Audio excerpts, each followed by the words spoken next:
রব্বুল আলামিন ফরমান মুসা এই কথাটা বুঝতে হইলে তুমি জমিনের মধ্যে খেত করা লাগবো। সুবহানাল্লাহ। কিতা করা লাগবো? তুমি নো সারা কোসে কিতা করা লাগবো? খেত করা লাগবো। মুসা নবী আলাইহিস সালাম ফরমায় আল্লাহ কিলা খেত করতাম। আল্লাহ রব্বুল আলামিন ফরমাইছিলা মাংস করা লাগবো। মুসা নবী আলাইহিস সালাম আল্লাহর হুকুম তো মানতেই হবে। লগে লগে আল্লাহর হুকুম মানিয়ে মানতে গিয়া মুসা নবী আলাইহিস সালাম কুদাল বার করিয়া 1 বিঘা জমিন আপনার কুড়িয়া ফলাইছেন। সুবহানাল্লাহ। 1 বিঘা জমিন যে কুড়ে হেরান কম না বেশি? আপনারা কিতা কন? হেরান কম না বেশি? যারা আমরা খেত করিয়া বুঝবাই মোবাইল খাঁচা কাটিলে সমলিয়া উঠা যায় না। 1 বিঘা জমিন কুড়িয়া মুসা নবী আলাইহিস সালাম তান আপনার রহমতি হাত বরকতি হাত ওখান দিয়া আমার ভাই হল বুজুর্গ হল জমিন গুছা লাগাইছেন। সুবহানাল্লাহ। নবী হলর হাত রসুল হলর হাত আর আমরার হাত এটা সমান নি? আকাশ পাতাল ব্যবধান। সুবহানাল্লাহ। এটা হইল বরকতওয়ালা রহমতওয়ালা। যেমনে রূপন দিছেন লম্বা লম্বা ছই দিয়া এক হাত হিজা দিছে, দান ফাকিয়া লাল হয়ে গেছে। সুবহানাল্লাহ। দান ফাকিয়া কিতা হইছে? লাল হয়ে গেছে। যেমনে দেখছেন জমিন অত সুন্দর দান। মুসা নবীর 1 বিঘা জমিন কুড়া লোয়া লাগানি সারা কষ্ট দিল তরে মুছিয়া ফেলাইস গেছে রে ভাই। গৃহস্থে যদি দেখে জমিন ফসল বালা হইছে, জমিনের মধ্যে ফসল উৎপাদন হইছে বালা হইছে, যত কষ্ট করক মেঘ রোদ বাদলি যত ধরনের পেরেশানি ফসল যদি ভালো হয় মনের দুঃখ সব নিবারণ হইয়া যায়। যায় না নি? মুসা নবী খুশি হয়ে গেছে। এখন মুসা জিগাইলা আল্লাহ এখন কিতা করতাম? রব্বুল আলামিন দান তো বাকি গেছে, এখন কিতা করতাম? রব্বুল আলামিন তুমি আমারে জানাও। আমার আল্লাহ রব্বুল আলামিন তাবারক ওয়া তাআলা ফরমাইন ও মুসা কলিম, ও মুসা কলিম মানুষে যেটা করেন তুমিও তা করো। আর আমার জিগাইতা কিতা? মানুষে দেখলা করেন ওলা করো। মুসা নবী আলাইহিস সালাম কই না আল্লাহ তোমার জিগাইয়া করা লাগবো। সুবহানাল্লাহ। হোক তোমার জিগাই করা লাগবো। যদি তোমার জিজ্ঞাসা না করে আর অন্য কোন জিনিস আমার গলা তাবার লাগাও বাজাই দেও আমি মুসা আবার বিপদী বানাইবা, যার কারণে জিগাইয়া তোমার কাম করা লাগবো। আল্লাহ কনিকান বুঝলাম না। মুসা নবী আলাইহিস সালাম ফরমাইন বাবা আদম আর মা হাওয়া বেহেশতের ভিতরে ছিল, আরামর জিন্দেগি আরামর শান্তি জিন্দেগি কোনো অসুবিধা নাই। বড় আরামে তখন খাই রয়ে চলাফেরা করেন, বড় সুখ শান্তির ভিতরে আছেন, কোনো ধরনের জ্বালা যন্ত্রণা নাই। যেই দিন গেন্দুম খাইলা মা হাওয়ায় আমার ভাই হল বাবা আদম গেন্দুম খাওয়ার কয়েকদিন গেল গিয়া যাবার পরে আমার ভাই হল বুজুর্গ হল রে মা হাওয়ার মাসিক বেমারে দেখা দিলাইছে। কয়েকদিন যাবার বাদে মাসিক বেমারে দেখা দিছে। মা হাওয়ায় বাবা আদম রে জিগাইলা তার স্বামী কইলা স্বামী আমার এই মুহূর্তে মাসিক বেমারে দেখা দিল। আল্লাহ রাব্বুল আলামিনের কাছে তখন আপনি কোন চাই আমি কিতা করতাম? নামাজ পড়তাম নি না পড়তাম না? এখন এই অবস্থায় না পাকি অবস্থায় আমি কিতা করতাম? আগে কিন্তু মাসিক বেমার বেডিন্দ ছিল না, কিন্তু খাবার পড়তো না, এই বেমারটা জারিস। এখন বাবা আদম তাই চিন্তা করলা কিতা করা যায়, নিজের বিবেকে জ্ঞানে আকল দি না খাটাইয়া আল্লাহরে কইলা আমি তো জিজ্ঞাসা করিয়া দেখি। বাবা আদম নবী আলাইহিস সালাম আল্লাহরে ডাক দিয়া কইন আল্লাহ আমার বিবির মাসিক বেমার জারি হয়ে গেল, এখন নামাজ পড়তা না পড়তা না? লগে লগে আল্লাহ ফরমায় না নামাজ আমি মাফ করে দিলাইলাম, নামাজ পড়া লাগতো না, নামাজ পড়া লাগতো না, মাফ করিয়া দিলাম।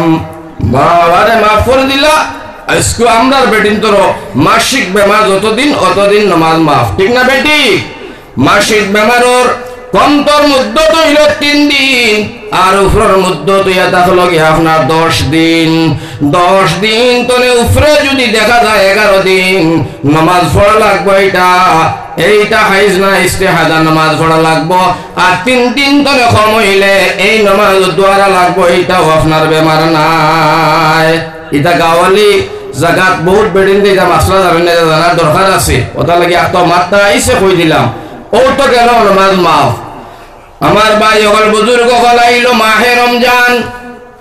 রমজান মাসের সময় আবার দেখা দিল বেমারে। দেখা দেওয়ার পরে আবার মা হাওয়া আদম রে জিজ্ঞাসা করল, স্বামী আমার নামাজ তো মাফ হইল, এখন মাহে রমজান আইছে, আমার মাসিক বেমার দেখা দিছে, খুন দেখা দিছে গো স্বামী, এখন কিতা করা?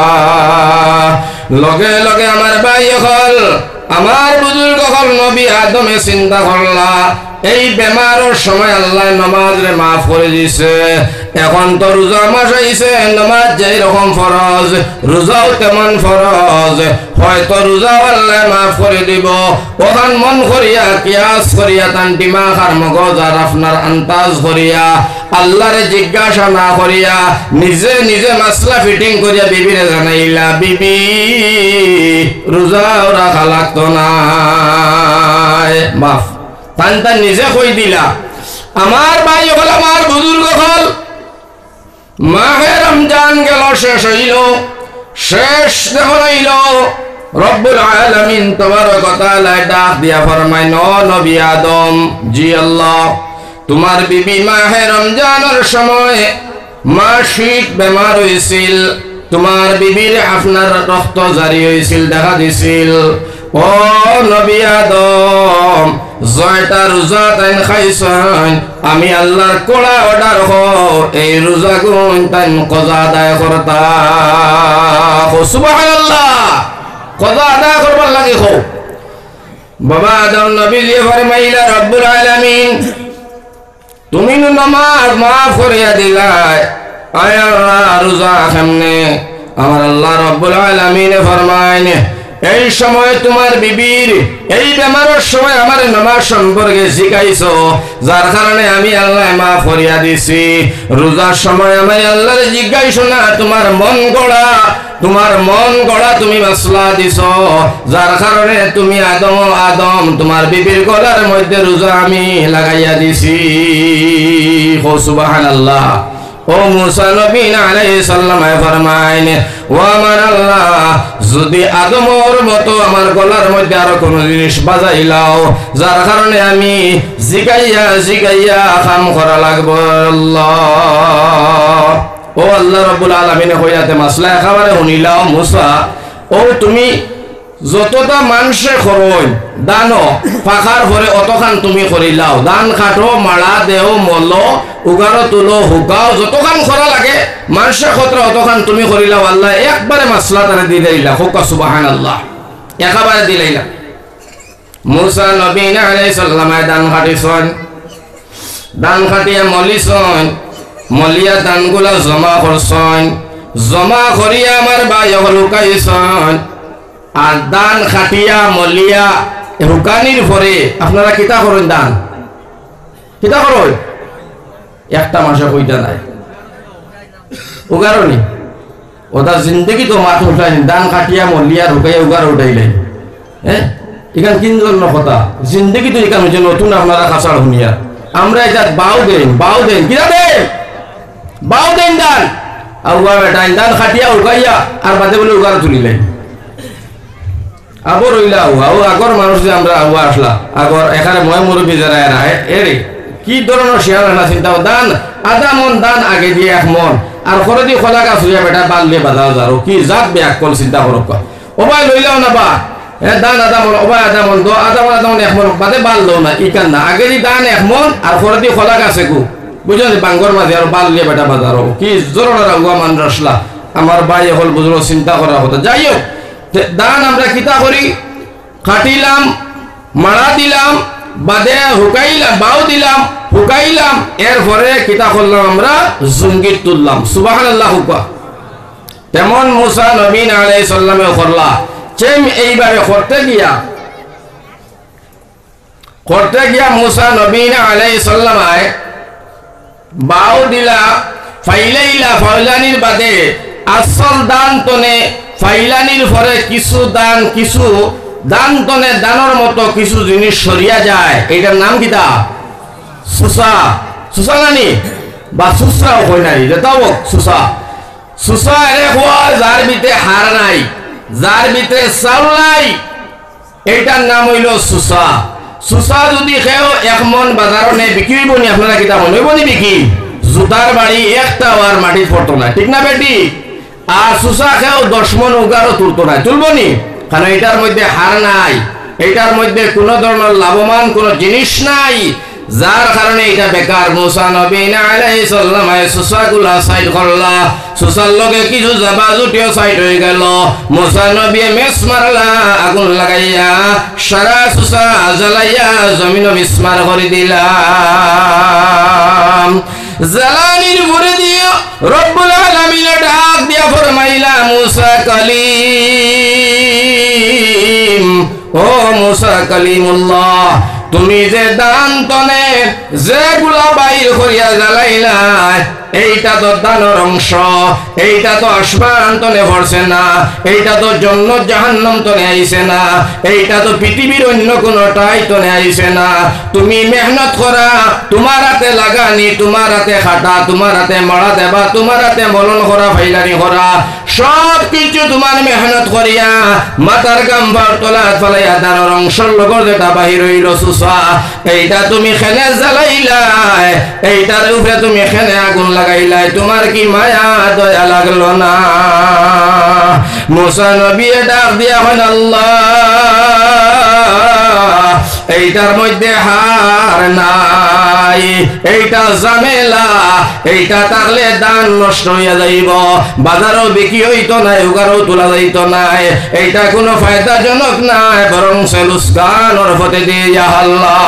আমার আল্লাহ ডাক দিয়া ফরমাইল, মুসা, তুমি যে আমারে কইলাই আমি আমার আদর করিয়া মায়া যত্ন করিয়া মানুষ বানাইলাম, এই মানুষ বানাইয়া 7টা জাহান্নাম বানাইয়া রাখলাম, এরা আমার হাতে আবার কেমনে জ্বালাইতাম?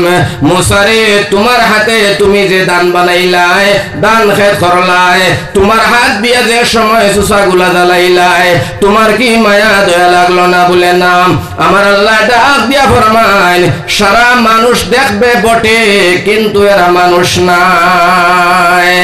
এক গুরু সুসা হইবা, এই সুসা যে গুরু হইবা, এরার লাগি 7টা জাহান্নাম বানাইয়া রাখছি, জ্বালাইয়া মিসমার করে দিমু। আমি আল্লাহর এক রাতি মায়া লাগতো নাই। আর যারা হার আলা মুসলমান হইবা, যারা ইমানদার হইবা, যারা কোরআন হাদিস মোতাবিক চলনেওয়ালা হইবা, যারা আমার নবীর তরিকা মতো চলনেওয়ালা হইবা, এরা হারওয়ালা হইবা, এরার ভিতরে হার থাকবো। এরার লাগি আমি উগার বানাইয়া রাখছি 8খান, 8খানের নাম হইছে আপনার জান্নাত। এই জান্নাত 8খান বানাইয়া রাখছি হার আলা যারা, এরারে আমি এই 8খান উগারের মধ্যে বোরিং করে দিমু। আর আমি সুসার লাগিয়া জ্বালাইবার লাগিয়া 7খান বানাইছি। ও মুসা কলিমুল্লাহ, তোমার সওয়ালের জবাবের উত্তর পাইছো কিনা? হযরতে মুসা ফরমায়, আল্লাহ তুমি যেখান জানো আমি কান জানি না। সুবহানাল্লাহ। ওটা লাগি আমার ভাই লাশ মাত হইল। আমরা হার ধরানি লাগবো, হার আলা মুসলমান যারা হইমু, এরার লাগি আল্লাহর ঘর বেলাগ স্পেশাল কোটা আছে। আর যারা সুসা হইমু, আমার ভাই হল বেকার হইজি মতো লাগিয়া হার ধরাইতে হইলে, আমার ভাই হল আর বুজুর্গ হল পরীক্ষার মধ্যে কামিয়াব হওয়া লাগবো, পরীক্ষা ফাঁস করা লাগবো। এরপরে আমার ভাই হল আমার বুজুর্গ হল বিভিন্ন ইন্টারভিউ আইব, এটার মধ্যে আমরা নাম দেওয়া লাগবো, এটার মধ্যে কামিয়াব হওয়া লাগবো, ফাঁস করিয়া রেজাল্ট 1 নম্বরে আনিয়া এর বাদে হারালা মুসলমান হওয়ার প্রয়োজন আছে। আমার ভাই হল যেমন তার হার ধরাইতে গিয়া, জাতির পিতা হইতে গিয়া, ইমানের পরীক্ষা দিতে গিয়া, হারালা বলতে গিয়া আল্লাহ পাক পরওয়ারদিগার আলমে খেবরে সাড়িয়া দিছে না। 3টা কথা সংক্ষেপে কইমু, আমার ওয়াজ শেষ, আর মাত নাই। বাইরে কেমনে হাত ধরবো, কেমনে ইমানের পরীক্ষা দিবাই। ইমানের পরীক্ষা ছাড়া ও মুসলমান হার ধরতো নাই। ইমানের পরীক্ষা ছাড়া হার ধরার কোনো রাস্তা নাই।